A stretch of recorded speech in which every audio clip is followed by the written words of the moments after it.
Hey there, guitar players. It's Anthony here at Cutting Edge Guitar, welcoming you back to the YouTube channel. Firstly, I would just like to take a bit of an opportunity to my subscribers to just apologise for my absence in the past few months. I've been super busy, so let's just give you a little bit of an update on what's been going on. I'm sure many of you here that subscribe to my YouTube channel know that I'm a guitar teacher. If you don't know that I'm a guitar teacher, my content has obviously not been doing me the service that I've been needing of it by telling people that I do guitar lessons. But a lot of my content is lesson based anyway, and all of that. So hopefully that's come across. Now I have my own online tuition platform which is called Cutting Edge Guitar, and I've been doing loads and loads of work over there in the past few months, basically improving my offers and working more intensely with the students there and just doing all sorts of stuff, which has basically meant that my organic social media posting has gone by the wayside. However, that doesn't mean that it's not something that I want to get back into doing. Obviously, this is an important part of what I do, but what I've also been racking my brains with is what should I be posting? So I started this channel in 2020 because of the pandemic. And it was like, as my old studio, I was having to wrap it up and go home to work like everybody else was doing. I was thinking, damn, how am I going to continue getting students through the door? And basically, I was having to transition from face-to-face teaching to online teaching, like anyone else, or like all the other industries that were having to change the way that they were doing things. So of course, I thought, well, if I start a YouTube channel, people will see what I'm doing. Obviously, there will be some people who don't like what you're doing, and unfortunately, the way the internet is, those people are very forthcoming with the fact that they don't like what you're doing. But there's also going to be people that love what you're doing, and those people will potentially ask you about guitar lessons or whatever. And of course that is what happened. That worked really well for me, maybe in that first year of the pandemic or whatever, and then things have changed as people started going back out to work and things like that. A lot of people wanted me to go back to face-to-face teaching and all of that stuff, but anyway, life changes. Those things don't necessarily work. I mean, I've had a few inquiries in the past week alone, like, oh, can I come back for lessons with you and blah blah. I'm like, well, I don't really do that anymore. Not my face-to-face studio stuff. I will still do, like nowadays I do Zoom tuition, but also as well I'm doing things mainly through my own platform and all of the rest of it. But anyway, that's by the by. I was been racking my brains to think, how can I start doing something that delivers some real serious value through this YouTube channel, because I've looked back at my content over the past few years, and unfortunately the only stuff that gets views is when I talk about gear. Now I have to be honest with people who are watching this. I hate talking about gear. I hate talking about gear because it doesn't align with my principles as a guitar player. My principles are that basically people spend too much time looking at gear videos and worrying about, have I got this thing for getting the tone, and have I got that thing, and blah blah. And also as well, guitar players seem to be quite willing to spend their money on gear, but that's not actually going to be the thing that gets them better. Obviously, I come from a biased place as a guitar teacher, but I'm like, you should be investing in your education. I mean, that's what I did. That's what many of my mates have done, and people that you look up to. You're all out there watching Martin Miller, you're all watching Tom Quayle, you're all watching Rick Graham. You must be, because they've got hundreds of thousands of subscribers and these guys are getting millions and millions of views. All of those people have been to music college. All of those people have taken lessons with people. You could obviously, I'm sitting here having a conversation with myself, looking at a camera, but if I was, I'm hearing in my head is someone on the other end of this screen going, yeah, but I like Guthrie, and Guthrie's completely self-taught, blah, blah. You need to understand something. He's an anomaly. He's not the, I've been playing guitar at a high level for a long time. I went to music college. I've met and have been taught by some of the best guitar players that the UK has to offer.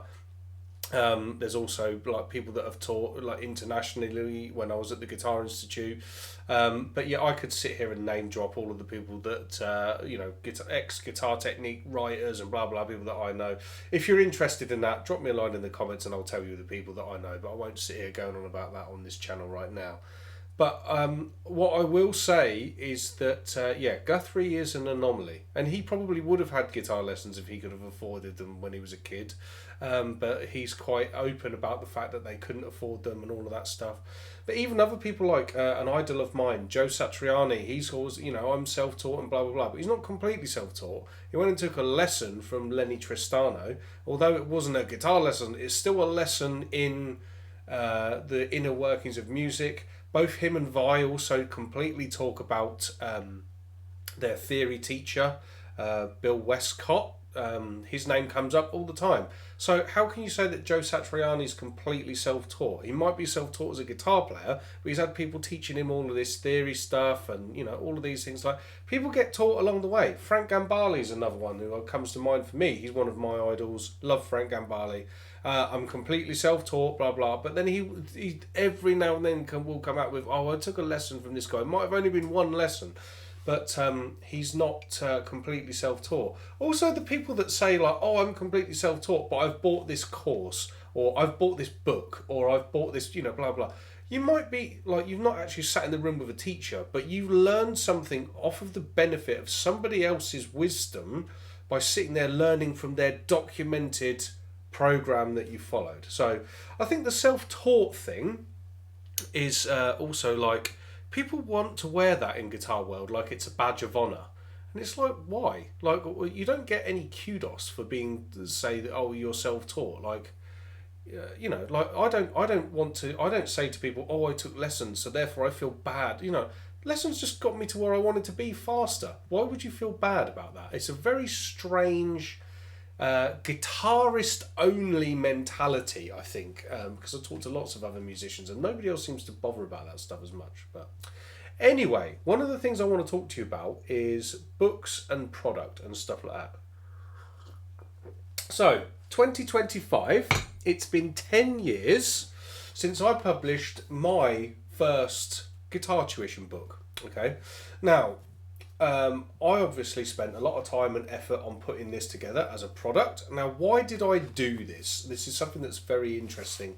Well, I think it might be interesting to some people. If you're still watching, hopefully it's interesting to you.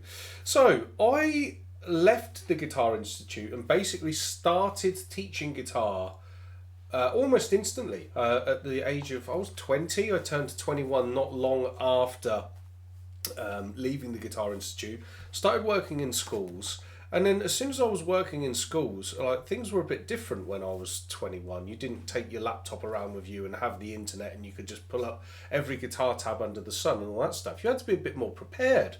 So I used to think, well, what am I actually going to teach these kids? And as I started teaching, time and time again, the biggest problem that I would see with students is that they couldn't physically do things, which basically meant to me that technique was what was holding them back. Then outside of the school stuff, I then set up my first studio, which you will see in old videos. I was doing a lot of videos from there back in the day before I did this thing, which is a garage conversion in my house. And basically of an evening I would be teaching guys, and it was, once upon a time, it was mostly men. Like, I've had female students, but they've become the female students, like, I'm now teaching loads of young girls in schools and stuff, but that's in the past few years. That seems to have really ramped up. When I first started teaching, it was all young lads and men, but all of their problems were always the same. It was always that their technique sucked. And when I say about technique sucking, this does not mean that they all wanted to be shredders and they couldn't shred. That's not it. Most of the people that I've taught, they wanted to play like Hendrix, David Gilmour, Eric Clapton. Obviously, I would get the occasional student that wanted to do like Satriani stuff and Vi stuff and things like that. But most people that would come to me for a guitar lesson, in my experience from sort of 20 up to about 35, they were somewhere in the age range of 40 to up to about 60. So you've got to think, these are the people that have got disposable disposable, yeah, disposable income, and they generally would all be interested in the same music. They were not after trying to play crazy shred guitar. I was teaching some teenage lads that would be into the likes of Tosin Abasi and all of them sorts of things, and they wanted to shred. But what I decided I would do is I would put together a document that I could take around and teach from. And then I thought, oh, well, I'll put this on Amazon, and then people from all around the world will be able to buy it, and that would be really, really nice and what have you. So, of course, I went really to town, making sure that I wrote loads and loads of exercises. I wanted to put loads of text that would explain those exercises and all of that stuff. I then was like, well, I need to make sure that I've got a really good cover design, so I invested in all of that. I put it out there with terrible interior formatting, and the thing that was kind of funny is immediately somebody reviewed it and was like, the formatting's terrible, 1 star, blah, blah. And you're like, fuck's sake. Like, I've just spent all that time, a couple of years, working on this thing to try and make it as good as I can, and then someone's come out and didn't even say about the content. In fact, I think he did actually, because I called the book High Intensity Guitar Technique. It's book 1. I always intended I would do a book 2 and a book 3, which had much, much harder stuff in it. But he came out and was like, the formatting's terrible, and also it's not even high intensity. This is easy stuff. And I'm like, it's really, really funny, because whoever that guy was who bought that, he obviously wanted to be the second coming of Steve Vai. But the stuff that is in here, I kid you not, other than that dickhead who gave me that terrible review, this is the stuff that most people actually need. They just can't do a basic hammer on. They can't do basic string bending. Like when I'm teaching students and I meet people, they just want to be able to play basic solos. Like I say, David Gilmour type stuff. I mean, that stuff isn't hard to do from a technical perspective. I'm not saying that it's easy to play like David Gilmour, because of course we'd all be doing it if it was easy. But his skill, of course, is about being a melodic guitar player that connects to a wide range of people, and it's a musical connection that he creates. He's not blowing you away with fast chops. That's all I'm saying. So anyway, in this book, I put together all of the stuff that I think most people would need for the fundamentals and the basics. I then went on to write a book 2, which is a more professional level of difficulty, and then book 3, which I called Virtuoso Techniques, which is all about shredding, basically. So, having gone through all of the stuff where I'm sitting here saying I've racked my brains and I'm thinking, what can I do to deliver value for people here on this YouTube channel? Well, I've now taken this off of Amazon. You can't get a physical copy of it anymore. I got fed up with Amazon taking such a huge cut of the sales. I got fed up with the fact that Amazon would collect the email address of the customer, so I wouldn't be able to talk to the customer. I just got fed up with selling it on Amazon. It was really annoying. So what I did was I turned it into a purely digital product that I would sell from my own website. But what I'm going to do here on my YouTube channel in my long form lessons is I'm going to take my subscribers through this book. So what that will mean is I'm going to share the tabs on screen. I'm going to talk you through a whole host of the stuff. I probably won't do every single example because there's like 130 odd examples here. But I'm going to take you through this stuff, and the reason I'm going to do that, I think one of the big things about making a product like this, as I did all those years ago, I just want to help people with the guitar. That's what I want to do. And of course, I'm doing this like I charge for guitar lessons. Shock horror. How dare I charge for guitar lessons? Yeah, I charge for guitar lessons, but this is not something that you do because you think it's going to make you rich. Like, it just... Well, it doesn't. I've struggled quite hard, racking my brains over the years to think about how can I sell these books, how can I make some money as a side hustle or something like that and what have you. And to be quite honest, I think it will just be better to just teach people the material for free here on YouTube, because then hopefully people will just get some benefit from it, and you won't have that barrier of... it's such an ugly conversation asking people for money in this game. It's like the book was $14.99, but it's like, I don't know, people would probably rather spend that money on a couple of pints or some fancy lattes at Starbucks, or anything really other than their guitar education. Again, I don't know if that is because of that whole, well, I need to be self-taught because my idols are self-taught, whatever. I don't know. But anyway, what I have just decided really is that I'm going to put that stuff out here on YouTube. So it's free. You can do it, not do it. It's entirely up to you. But I think that that will be something that's helpful for people. So if you think that this could be beneficial and helpful for you to go through a structured method that is going to help you learn the fundamentals of guitar technique, then subscribe to the channel. And I'm going to be posting these. I can't even tell you what cadence I'm going to be posting on because I don't know. I'll just get these videos done when I can. Also, as well, I don't know about one thing. I want to be honest about here. I hate editing videos. Hate it. I find it incredibly fucking annoying sitting there editing videos. So with this stuff, what I'm going to do is I'm just going to have my guitar here. I will have the audio set up so that we can play these things along to a metronome or drum track or, you know, whatever we're going to do, all that stuff. But it's not going to cut to this and cut to that, and I'm going to cut out the waffle, and, you know, if I smack my lips together like that sort of thing and it gets on someone's nerves, like, so be it. Like, I'm not sitting here editing these videos. I can't be bothered. I can be bothered to make them, that's for sure, but editing them's a pain in the fucking ass. So that's what's going to happen over the next little while. Like I say, if you like the idea of this, hit subscribe, like the video, drop me a line in the comments to let me know that you're going to be coming around for the lessons and you're going to do this.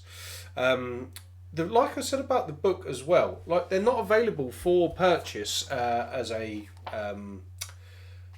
physical copy, whatever. But if you actually want to get your own digital copy, I've put course files and all the rest of it that go with these. They have Guitar Pro files, PDFs just of the exercises if you want to have ownership of all of that stuff.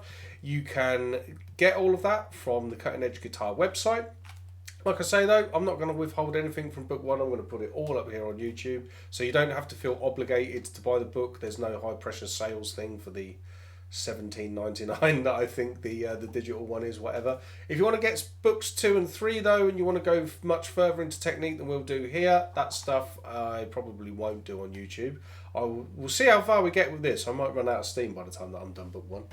But yeah, that's my plan going forward, and I'm not going to be doing any more gear videos or anything like that, because although my most watched videos are where I'm talking about my Ibanez S series, my Serpro series, things like that. And it actually pisses me off that people watch that. And I'll tell you why, and then I'm going to make that my last point, and I'm going to go before this video hits 20 minutes. I can't stand the fact that people are going to sit there and waste 20 minutes of their time talking about gear when they could watch something that is educational. Like, why would you go on YouTube to watch something that is literally a time suck? It's so fucking stupid, it's unreal. And I don't like the fact that I've contributed to that by posting those gear videos that, you know, for someone like me who's relatively unknown, or like basically, no, I'm completely unknown really. I've got 4,000 subscribers, that's nothing. Yeah, I feel almost like you've robbed people's time by making them watch the gear videos. Now, hopefully no one feels like I've robbed their time by making them watch this video, because this is purely here to set you up for what's going to come next. In the next videos, it's going to be straight off the bat, education, right through it, no messing around. And like I say, if that's not what you want out of YouTube, there is loads of other shit you can watch that you can waste your time on. If you want to actually get the basics of lead guitar, if you want to get the basics, the fundamentals of guitar technique down, that's what we're going to be doing in the next little while on my channel. I hope to see you in those videos. All the best to you guys. Thanks for coming here and listening to me, and I'll see you in another video, hopefully very soon. Take care.